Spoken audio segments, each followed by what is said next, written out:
Saya tahu relawan Jokowi, termasuk Seknas Jokowi, ini seksi. Seksi. Pasti akan ditarik-tarik ke sana kemari oleh para calon yang ingin maju pada pemilihan presiden 2024.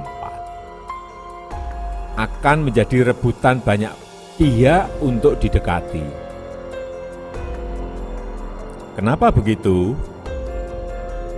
Karena para relawan ini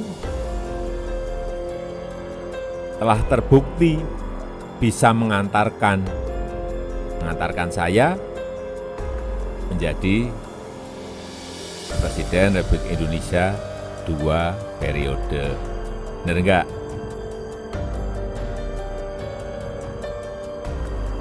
Dan sekarang saja sudah ada relawan Jokowi yang ditarik-tarik untuk mendukung si A. Sudah ada yang dirayu-rayu untuk mendukung si B. Dan dirangkul oleh si C. Dan sebagainya.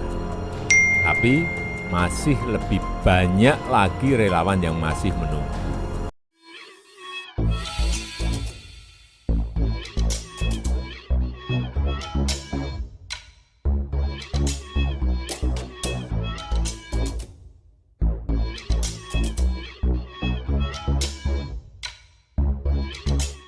Tonton video ini sampai selesai agar Anda tidak gagal paham.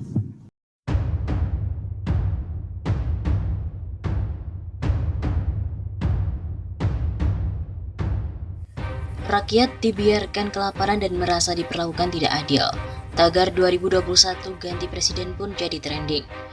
Tagar 2021 ganti presiden masih jadi trending di Twitter pada Selasa 31 Juli. Sesuai dengan bunyi tagar, cuit-cuitan dalam tagar ini berisikan sebagai kritik terhadap Presiden Joko Widodo. Kritikan itu sangat beragam namun berpusat pada permasalahan di tengah pandemi COVID-19. Beberapa di antaranya kritikan soal masuknya TKA Cina, kesulitan ekonomi, dan lain-lainnya.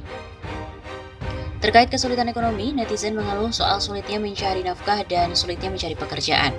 Tahun 2009, saya melihat orang-orang di sekitar senang sekali mencari pekerjaan, begitu mudahnya. Dan pasca 2020-2021 di tahun kelulusan, saya sendiri menjerit betapa susahnya lapangan pekerjaan sekali bekerja di PHK karena COVID-19, malang sekali angkatan tahun ini. Gini amat deh ya, lapar bukannya dapat makan, malah dapat semprot dari petugas, kata akun Galang Filipus. Soal TKA, netizen juga mengkritik bahwa mereka diizinkan masuk di tengah pandemi yang memburuk.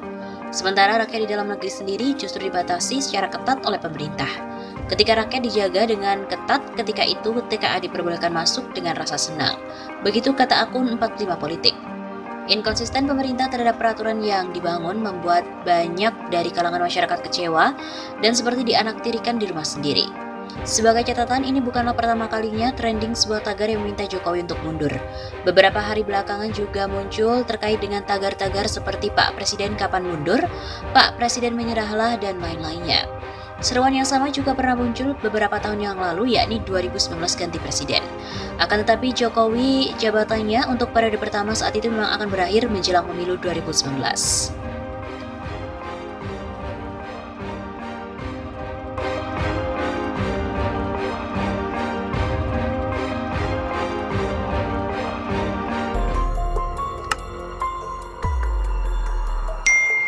LBP tamat, Jokowi tumbang.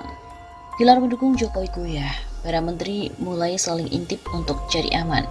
Tidak menutup kemungkinan perhara politik di India dan Malaysia berimbas kemudian ke Indonesia. 12 menteri India mengundurkan diri. UMNO menarik dukungan dari Perdana Menteri Muhyiddin Yassin. Mungkinkah PDIP, Gerindra, dan Golkar keluar dari koalisi Jokowi? Publik menangkap kesan dukungan terhadap Jokowi mulai melemah. Indikasinya PPKM darurat yang dipimpin LBP tidak sesuai skenario. Jokowi diambang jatuh. Menurut konstitusi, jika Jokowi tumbang, Ma'ruf Amin presiden. HRS bebas, COVID-19 selesai.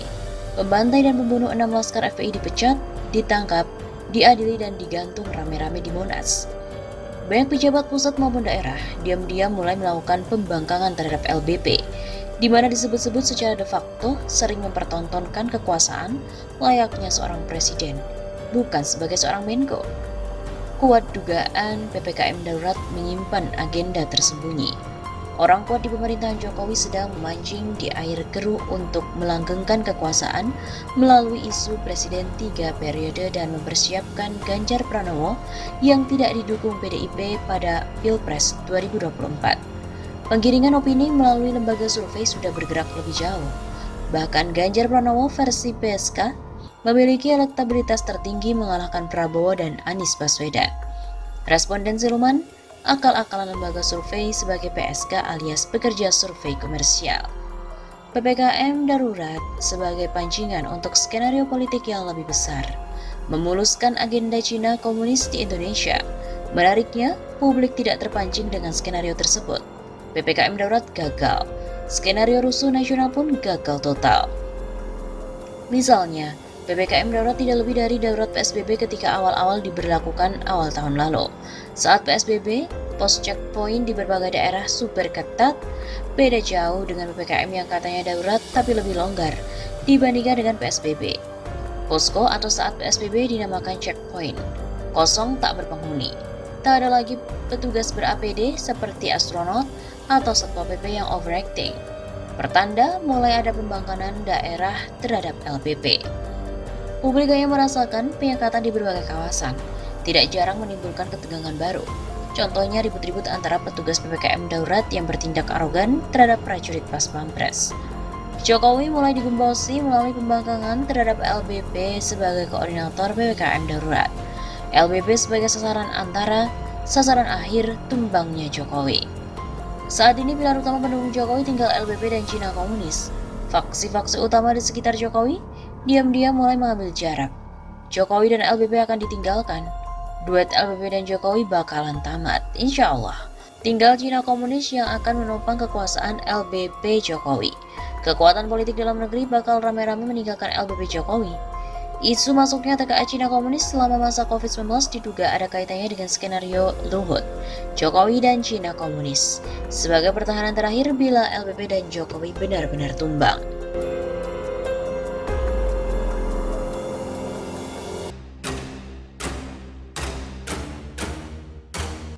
Nasib Jokowi di ujung tanduk, orang-orang meminta turun sebelum 2024.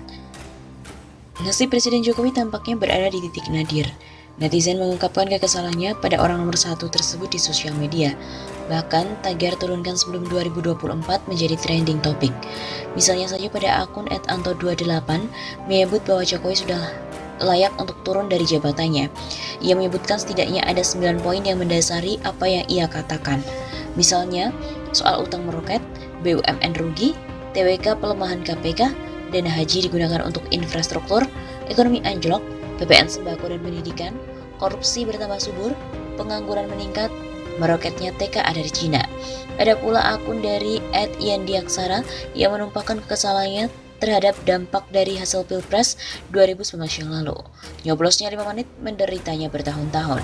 Lontong dasar. Begitu tulisnya. Kemudian ada juga akun dari Awalkoe yang menyindir gaji komisaris yang ratusan juta, tapi perusahaannya mengalami kebangkrutan. Ada gaji komisaris BUMN ratusan juta rupiah, tapi perusahaannya rugi mulu dibiarkan. Ada rakyat makan susah, tapi sembako mau dipajaki. Begitu tulisnya.